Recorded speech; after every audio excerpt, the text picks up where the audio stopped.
Puspusan na ang training ng tatlong bagong teams sa inaabangang liga ng mga public servants sa UNTV Volleyball League Season 2. Makakasama ngayon sa UVL ang kupunan ng VFP Firefighters, Comelec Suffragettes at SSS Pension Protectors.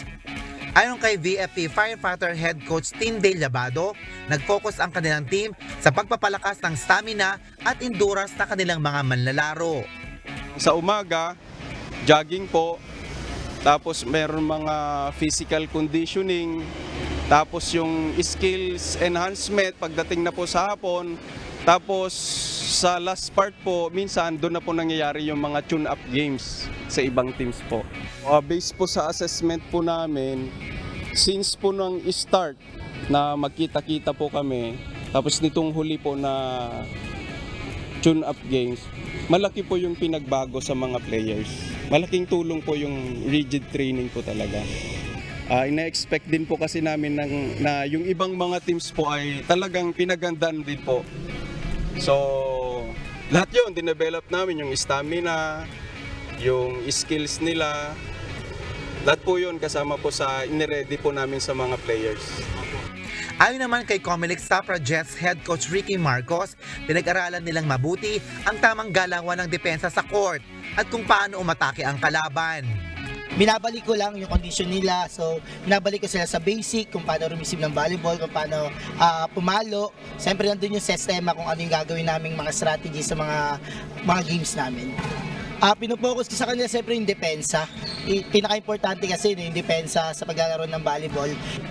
Pinagandaan namin siyempre ako mas lalo na ako coach ako. So siyempre nanonood ako ng mga games ng mga past UNTV Cup. So nakita ko sobrang maayos yung mga players, yung mga team. So ayun, pinaghahandaan namin yun kung sino yung mga kalaban namin.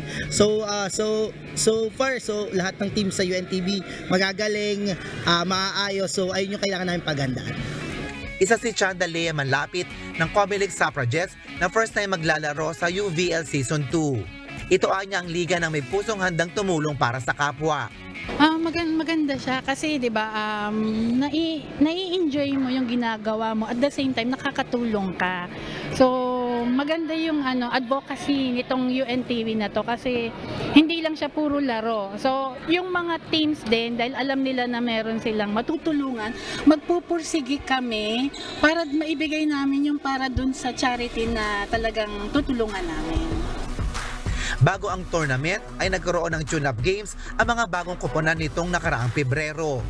Layon nito, magkakilala ang mga bawat team at masukat ang kakayanan ng bawat isa. Samantala kasama pa rin ngayong Season 2 ang 5 koponan na una nang nakasali noong Season 1. Ito ay first season UVL champion AFP Lady Gunner, first runner-up Senate Defenders. Kasama pa rin ang PNP Lady Patrollers, Judiciary Justice Servers at DFA Emissaries. Batay sa UVL rules, hanggang laging 6 ang manlalaro ng bawat koponan. Dapat 12 dito ay regular employees ng bawat government agency na kalahok. Pinapayagan silang kumuha ng hanggang 4 na import players o mga dating mga manlalaro. Ang UVL Season 2 ay susunod pa rin sa patakaran ng FIVB o Federasyon International de Volleyball. Pangungunahan pa rin ito ng PBA legend UNTV Cup basketball analyst Coach Ronnie Magsanok bilang commissioner ng UVL. Katulad ng Season 1, lahat ng team ay magwawagi ng cash prize na itutulong naman nila sa kanilang napiling benepisyaryo. Abangan ang mas pinalakas na liga ng mga public servant sa pagsisimula ng UNTV Volleyball League Season 2 bukas, March 10, 2024, alas 12 ng tanghali sa Rizal Memorial Stadium.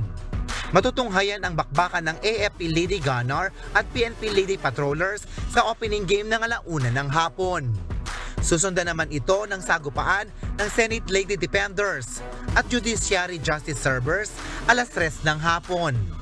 Live itong mapapanood sa UNTV Public Service Channel at UNTV Sports.